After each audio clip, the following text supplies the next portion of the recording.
नमस्कार दोस्तों, स्वागत है आप सभी को हमारे educational YouTube channel career institute Rampur Buzurg में। आज हम लोग BSc third year physical chemistry के कुछ इम्पोर्टेंट प्रश्न के बारे में अध्ययन करेंगे जो आपके एग्ज़ाम में आने की संभावनाएं हैं। 12/4/2023 को आपका एग्ज़ाम है BSc third year physical chemistry भौतिक रसायन का, जिसमें attempt 5 questions in all questions number 1 is compulsory. तरह कि क्वेश्चन नंबर 1 क्या है, कंपलसरी है और केवल 5 ही क्वेश्चंस को आपको अटेम्प्ट करना है, हल करना है इन ऑल क्वेश्चंस, सभी प्रश्न में से। Answer remaining 4 questions from section A and B but not more than 2 questions from each sections।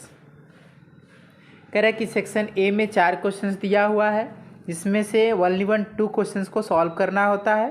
इसी प्रकार सेक्शन बी में भी 4 क्वेश्चंस दिया होता है, उसमें केवल 2 क्वेश्चंस को ही सॉल्व करना होता है। जैसे अगर कोई स्टूडेंट 6 ए किया है तो 6 का बी करना अति आवश्यक हो जाता है, और यदि कोई स्टूडेंट 8 ए किया है तो 8 का भी करना आवश्यक है, अदरवाइज उसे कोई नंबर नहीं मिलता है, कम नंबर मिलता है। All questions carry equal marks, सभी क्वेश्चंस क्या है, इक्वल मार्क्स के हैं। जो कंपलसरी क्वेश्चंस होते हैं, जैसे पहला क्वेश्चंस होता है questions first is compulsory, so each questions are 2 marks. प्रत्येक क्वेश्चन 2 नंबर के होते हैं और एकदम इम्पॉर्टेंट होते हैं। Answer each of the following questions in about 200 words. इन्हें लगभग 200 शब्दों में लिखना होता है। Difference between thermal and photochemical reactions, कह रहे कि डिफरेंस बताइए थर्मल और फोटोकेमिकल रिएक्शंस के बारे में। कह रहे कि क्या अंतर है, इनके बीच अंतर बताइए थर्मल और फोटोकेमिकल रिएक्शंस के बारे में। नंबर 2 है, इसी का बी पार्ट है, mentions the criteria of Raman and infrared activities। C questions है what are Stokes and anti Stokes line. कह रहे कि स्टोक्स क्या है और एंटी स्टोक्स लाइन क्या है। How do they originate. D point है, डी क्वेश्चंस है what is Langmuir adsorptions isotherm, और ई क्वेश्चन है what are radio active tracer, mention some of their important applications. इसके एप्लीकेशंस लिखने हैं और रेडियो एक्टिव के बारे में बताना है। अब है section A.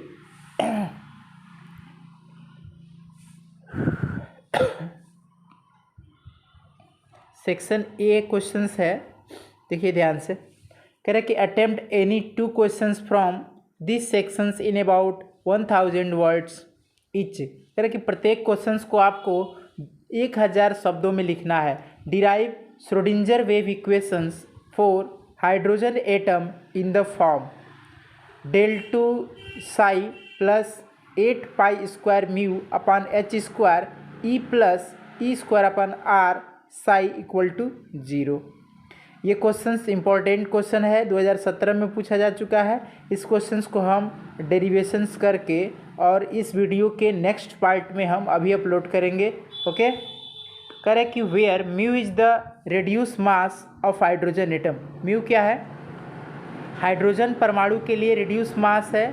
Right complete wave functions in term of radial and angular wave functions. Most important है, 10 नंबर का क्वेश्चन है, एक भी नंबर कटेगा नहीं इसमें से, और ये क्वेश्चंस आएगा ही आएगा, कंफर्म है कि आएगा। What do you understand from LCAO। Right Schrodinger's wave equations for H2 helium plus and reduce expression for energy of bonding and anti bonding molecular orbitals. Discuss the kinetics of radioactive decay. चौथा question है describe radiocarbon dating in details. Discuss the rotational spectra and selection's rule of rigid diatomic linear molecules so that the spectral lines are equally spaced and there is a constant difference of wave number equal to 2b between two successive lines. 5 questions आपके complete हो जाते हैं। Section B में हम लोग चलते हैं। Attempt any 2 questions from this sections, each part of the questions should be answer in about 500 words. अब हमें केवल 500 शब्दों में ही लिखना है, अर्थात 2 पेज अगर हम लिख देते हैं इसका आंसर तो हमारा आंसर कंप्लीट हो जाएगा। और प्रत्येक क्वेश्चंस कितने नंबर का होता है? 8 नंबर का होता है। ये वही 10 नंबर का होता है। एक 6 नंबर का होता है, 6 मार्क्स का होता है, और एक 4 मार्क्स का होता है, और कभी कभी दोनों और 5 मार्क्स के होते हैं, इक्वल मार्क्स के होते हैं। जैसे यहाँ पे है derive Langmuir adsorption isotherm, discuss it's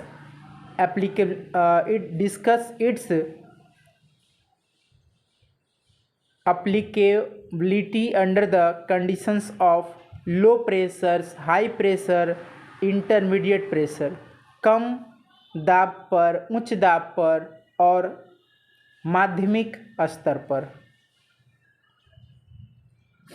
right BET equation for multi layer absorption, each explain the term involved in it. Explain the following transitions.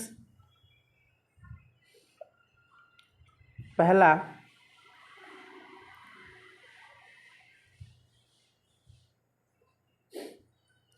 n arrow pi star, pi arrow pi star and sigma arrow pi star.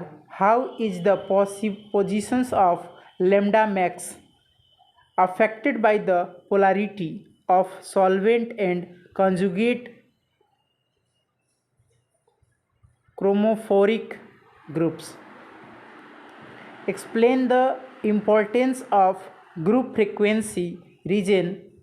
Second है fingerprint region in infrared spectroscopy. Discuss Raman effect. What is Raman shift? Raman shift क्या है? Derive the relationship between molar elevation constant and elevations of boiling point thermodynamically and obtain expressions for the molecular weight of non-volatile solute. What is meant by abnormal colligative effect? Explain relationship between want of factor and degree of dissociation alpha of weak electrolyte solute. Next batch और next centre हमारा Gurukul Shivam science academy Mairwa धाम नौतन मोड़ पे खुल चुका है। और जिन student को पढ़ना है या यदि आपके छोटे भाई बहन को पढ़ना है तो हमारे second branch Gurukul Shivam science academy Mairwa Dham से संपर्क करें और अध्ययन करें। धन्यवाद। और इस वीडियो को अधिक से अधिक शेयर करें, लाइक करें, सब्सक्राइब करें। और इसमें जो इम्पोर्टेंट क्वेश्चंस है जिसे कलम से हाईलाइटेड किया गया है, अंडरलाइन किया गया है, वही इसमें इम्पोर्टेंट क्वेश्चन है। थैंक यू, धन्यवाद।